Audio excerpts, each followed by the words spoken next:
ચલો, સાતપુલ capsule plot પર એક રખડતા શ્વાને ઈજાઓ પહોંચાડી છે. 7 થી 8 લોકોને ટોટલી ટાર્ગેટ કર્યા છે. એમાં 3-4 લેડીઝો હતી, 2-3 બાળક હતા અને મને પણ આ રીતની ઈજાઓ બધી પહોંચાડી છે.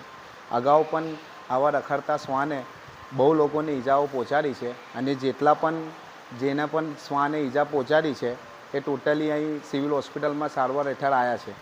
અને અગાઉ પણ નગરપાલિકાને જાણ કરેલી કે આ રખડતા કૂતરાઓનું કંઈ નિરાકરણ લાવે, તો પાછી એક વખત જાણ કરું છું આ નગરપાલિકાને કે વહેલી તકે આ રખડતા શ્વાનનું નિરાકરણ લાવે તો નિર્દોષ લોકોને એના ભોગ બને છે એ બચે.